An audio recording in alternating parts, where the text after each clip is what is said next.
Hello नमस्कार, मी शोभा आपल्या चॅनलच्या अजून एका नवीन रेसिपीमध्ये तुम्हा सर्वांचे स्वागत करत आहे. आणि आज आपण इडलीच्या प्लेटमध्ये गव्हाचे पीठ आणि गुळापासून मस्त जाळीदार नानकटाई तयार केलेली आहे, ती आज आपण बघणार आहे. तर याला रोटसुद्धा म्हणतात. मैदा व साखर यामध्ये वापरलेले नाही, त्यामुळे अतिशय पौष्टिक आणि घरच्या साहित्यात अतिशय सोप्या पद्धतीने नानकटाई तयार केलेली आहे. महिनाभर टिकतात आणि चवीला तर इतके छान बनतात की लहान मुलंसुद्धा खूप आवडीने खातील. चला तर मग मस्त जाळीदार ही नानकटाई किंवा रोट कसे बनवायचे ते पाहूयात. तर त्यासाठी मिक्सरच्या भांड्यामध्ये 1 कप बारीक रवा घेतलेला आहे. रवा कोणताही वापरू शकतो. मिक्सरला आपण याला वाटूनच घ्यायचे आहे. 1 कप गव्हाचे पीठ घेतलेले आहे. अर्धा टीस्पून बेकिंग पावडर आणि अर्धा टीस्पून बेकिंग सोडा घेतलेला आहे आणि चिमूटभर मीठ घातलेले आहे. बेकिंग पावडर आणि बेकिंग सोडा आपण थोडंच वापरलेला आहे. 2 चमचे वेलची पावडर, साखर आणि वेलची पावडर बारीक करून घेतलेली आहे, ती घातलेली आहे. आणखी जास्त खुसखुशीत होण्यासाठी मैद्याचा वापर करू शकता, पण गव्हाच्या पिठामुळे अतिशय पौष्टिक बनतील, त्यासाठी मी गव्हाचे पीठ घेतलेले आहे. 2-3 वेळा मिक्सरला हे फिरवून घेतलेले आहे, म्हणजे सगळ्या गोष्टी व्यवस्थित मिक्स होतात. यामध्येच ज्या वाटीने आपण रवा घेतलेला होता त्याच वाटीने 1 कप बारीक चिरून घेतलेला गूळ घेतलेला आहे. गूळ घातल्यानंतर पुन्हा मिक्सरला 2 वेळा हे फिरवून घेतले आणि हे पहा, हे सगळं व्यवस्थित मिक्स झालेले आहे. याची पावडर बनवून तयार झालेली आहे. गूळ अगदी बारीक चिरून किंवा किसून वापरला की अशी बारीक पावडर तयार होते. तयार करून घेतलेली पावडर एका भांड्यामध्ये काढून घ्यायची आहे. यामध्ये अर्धा कप डेसिकेटेड कोकोनट घालायचा आहे किंवा अर्धा कप किसून घेतलेलं सुकं खोबरं घालायचं आहे. तर मी अर्धा कप किसून घेतलेलं सुकं खोबरं यामध्ये घातलेलं आहे. पाव कप यामध्ये तूप घालायचे आहे. तुपाऐवजी आपण यामध्ये बटरसुद्धा वापरू शकतो, पण तुपामुळे अतिशय छान चव येते, अतिशय पौष्टिक बनतात, त्यामुळे आपण या ठिकाणी तूप वापरले आहे. तुपामध्ये या सगळ्या गोष्टी चांगल्या मिक्स करून घ्यायच्या आहेत. तर या पद्धतीने सगळं व्यवस्थित चोळून घ्यायचं आहे किंवा तळहाताने सुद्धा तूप पिठाला व्यवस्थित चोळून घेऊ शकता. आता यामध्ये आपल्याला अर्धा कप दूध घ्यायचं आहे. इथे मी उकळून थंड झालेलं दूध वापरलेलं आहे. अर्धा कपच दूध घ्यायचं आहे, यापेक्षा दूध जास्त वापरायचं नाही. ज्या कपने रवा घेतलेला होता त्याच वाटीने अर्धा कप दूध घेतलेलं आहे. आता दुधामध्ये हे व्यवस्थित आपल्याला मिक्स करून घ्यायचं आहे. दूध घातल्यानंतर लगेचच अशी याची सैलसर कन्सिस्टन्सी येते.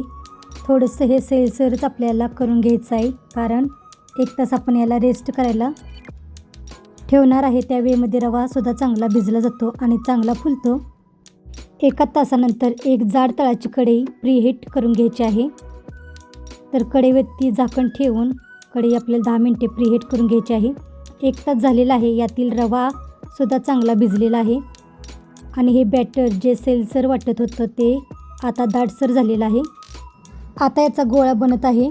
बेक करून घेण्यासाठी इडलीच्या प्लेटला थोडंसं तूप लावून घेतलं. आता एका प्लेटमध्ये ड्रायफ्रूट्सचे काप घेतलेले आहेत. या बॅटरमध्ये गुळ असल्यामुळे हे बॅटर थोडंसं चिकट असतं, त्यामुळे हाताला थोडंसं तूप लावून घेतलेले आहे. या बॅटरचा सुरुवातीला एक लाडू वळून घ्यायचा आहे आणि नंतर थापून घ्यायचा आहे. या पद्धतीने याला नानकटाई किंवा रोटचा आकार द्यायचा आहे. तुम्हाला हव्या त्या आकाराचे लहान मोठे हे रोट बनवू शकता, फक्त एवढीच काळजी घ्यायची. बेक झाल्यानंतर हे छान फुलतात, थोडेसे मोठे होतात, त्यामुळे इडलीच्या प्लेटपेक्षा थोडेसे लहान आकारामध्ये हे करून घ्यायचे आहेत. पहा, ड्रायफ्रूट्सचे काप या पद्धतीने याला चिकटवून घेतले आहेत.